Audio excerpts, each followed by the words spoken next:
Just 8 now. Mm-hmm. Dark. Uh-huh. No moon. I still like this better than last night out in that cemetery. Yeah. Well, someday I'd like to go back and see what those things are.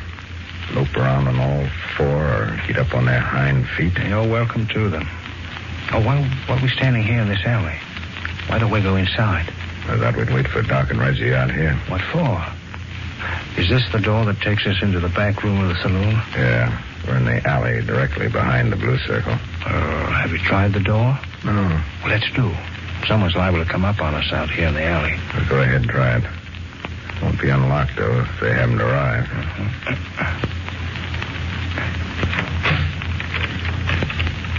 They must be here. It's unlocked? Yeah. Push it open.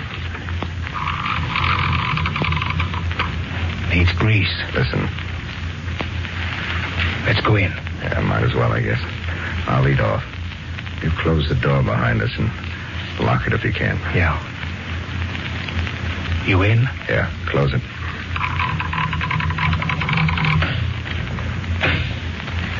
Can you lock it? There's a bolt. Okay. All set. Know which way to go? Yeah, this way. Easy on this bare floor.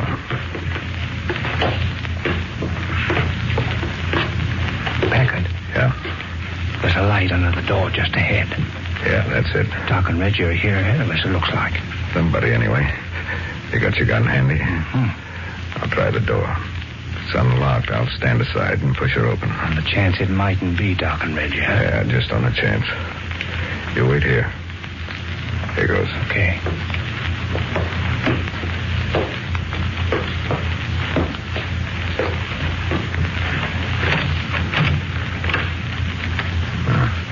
Unlocked, okay. Push it open. I say, Doc, the door came open. You don't say so. Quite.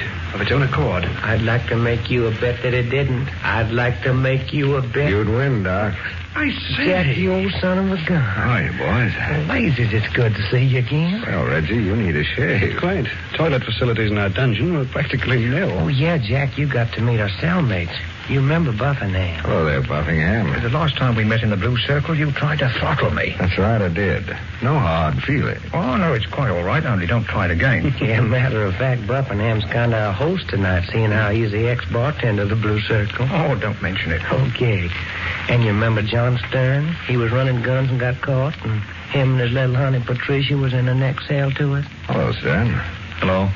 By the way, Miss Lippincott sent word that your small daughter's being well cared for and asked after you. Yeah? Why, yes. Hope she'll come to see her before many hours. Maybe I've got a daughter named Patricia, and maybe I haven't. What do you mean by that? Oh, let him alone, Jack. He's forgot everything. What? Yeah, the beating he got before they throwed him in the dungeon kind of took away his memory. If I didn't have such a damnable headache, maybe I could at least remember my name. Oh, it's a belly shame. Oh, that's too bad. So you don't speak with me, eh? Huh? Well, I didn't see you. Didn't see me. Bah. Oh, I didn't. Over there in the dark. Because you did not look. That's why you did not see me. Hey, who is this, anyway? Don't you remember Captain Gonzalez, Jack? Jose Batista Morales Gonzalez. Best Capitan of Bastille in all San Marino. Captain of the Bastille. Ex-captain of the Bastille. Yeah, he got thrown in the dungeon with the rest of us as a dirty revolutionist. Didn't you, Captain? See? I am dirty revolutionist. And it was Captain Gonzalez who got us out of the dungeon just as easy as pie. Well, how? Oh, wait a minute. I had a friend on guard outside the door. Eh? What's this? Well, who is it, Jack? Don't worry. He's on our side. Hey, Peters. I wondered if you forgot me. Come on in. Oh, quite a meeting you've got here. Yeah, come on around. You don't need to introduce me. I was listening when Doc took you around. All right. I want you all to know Luke Peters.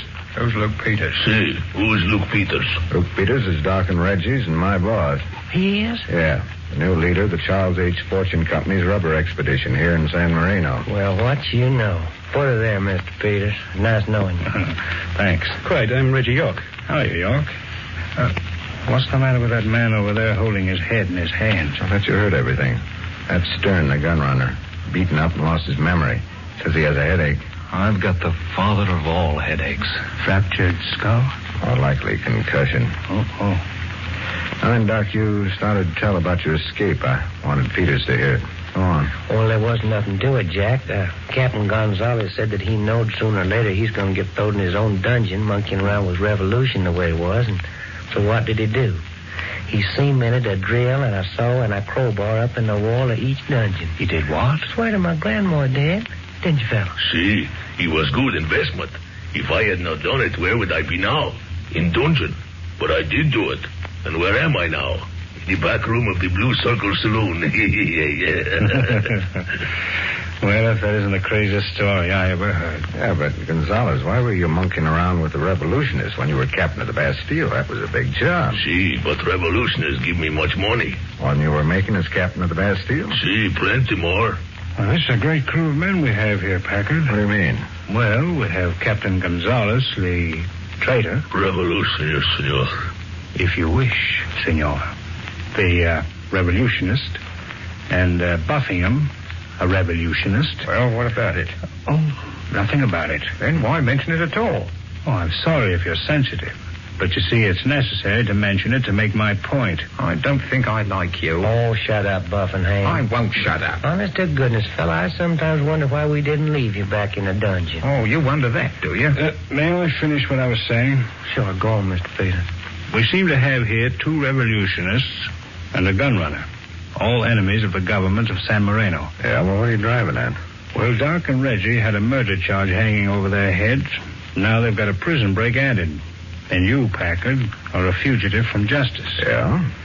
Well, maybe we could square you and Doc and Reggie with the government and make it very grateful to the Charles H. Fortune Company if we, you 3 boys and myself, should bust this impending revolution wide open. What's that? Hey, maybe you got something there, Mr. Peter. Mm-hmm. And how better could we start making friends with the official government than by turning over to them the traitor Gonzalez, Senor Peters, the renegade anarchist bartender Buffingham, I say I didn't like your face. and the gun runner Stern. Hey, wait a minute. You're talking about friends of mine and Reggie. You're right, too.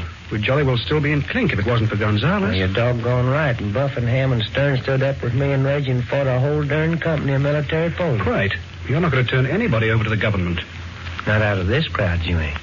Well, it was only a suggestion. A bloody rotten one. That's the stuff to give him, Reginald, my lad. Let's boot his ruddy pants about the room a bit and then toss him out in the alley. Hey, cut out that kind of talk, Buffington. But you heard what he said. Turn us in. That's what he said. That's what we should do. Maybe Doc and Reggie forgot that they were thrown in jail in the beginning over a murder committed in this saloon of yours here. A murder committed for no other reason than to frame them. And you were in on it. You don't know that. Sure I do. You and your revolutionist friends framed them to break up the Charles H. Fortune rubber expedition. Huh? And to make sure the expedition was thoroughly disorganized, your friends killed Cottonridge, the leader of the expedition. Made it look like I had done the killing. What good does talk like that do? I'm just telling you what you really are. What ought to be done with you. Doc, are you and Reggie going to let him talk like that after what we've all gone through together? Well, let's hear what else he's got to say, anyhow. And as for you, Gonzalez... please, senor, leave me out of this. Yeah, fat chance. You're the captain of the prison who turned the fire hose on Doc and Reggie in their cell. You're one of the men who not only clubbed Doc and Reggie unconscious, but beat Stern over there until he'd lost his memory. Then threw them all down in that filthy hole of a dungeon. But all is forgiven and forgot. Did I not lead him safely out of prison? Well, not on their account. Only because they happen to be in the same dungeon with you. Mm-hmm. No, I don't think we owe either Buffington or Gonzalez anything, except enmity. You would turn us over to military police to have us stand up before firing squad? What's the matter with you, Doc? Why don't you speak up? Now, look at Buffington. If you was one of them skunks that framed me and Reggie into prison, and I don't think I liked you as much as I thought I did. Well, what's all this talk anyway? Suppose I am a revolutionist. What's it got to do with you blighters? Why should I want to frame you? Well, that's simple. Your revolutionist party knows the San Marino rubber concessions are worth millions. You know the Charles H. Fortune Company paid the present government tremendous sums for these concessions. If you could drive our expedition out of the country, then gain control of the government, then your party could resell the rubber concessions to somebody else all over again. May I put in a word here? What is it, Peter? What you've just said demonstrates what the reason is and why we've got to help the government course this revolutionary movement before we can attempt to raise rubber down here. We've got to be sure San Marino's government is firmly entrenched. That's quite all right, Mr. Peters, but I'm still not willing to return Buckingham and Gonzales to that horrible dungeon to eventually be shot. No, sir. See, Mr. Peters, we just come out all that, and I wouldn't send my worst enemy back over now. I've got another suggestion. Yeah, what's that? If Buckingham and Gonzales will give us such information as they have or can get, which will help us break up the revolutionary movement... You mean turn traitor to our own cause? Senor, that is terrible thing to ask. It would show your good faith. How would it show good faith? Well, we're definitely on the side of the government. You and Gonzales are either with us or against us. If you're with us, you'll help us round up the leaders of the revolution and win the confidence and gratitude of the government. If you're against us, there's nothing to do but dispose of you. You say dispose of us? Yeah. Caramba, what kind of talk is this? Dispose of us? And you haven't got an awful lot of time to make a decision. Do you mean if I tell you name of everybody I know who is a revolutionist, I will be safe? That's right. And you'll be a national hero. Hero? All right, senor. I will tell. Bloody fool. The first name I will take... Gonzales. They shot Gonzales. Yes, sir, right through the forehead. Hey, we're getting out of here. Where to? The graveyard. You mean that? Didn't Genevieve say not even the military police would go near the cemetery at night? That's what she said. Hey, what's the matter, Buckingham? You're not going to be sick, are you? Listen, you ain't taking me into no bloody graveyard. No? No. And it ain't what they bury out there I'm talking about. And it ain't what they dig up either. It's them that does the digging. Sometimes on their hind legs, and sometimes on all four.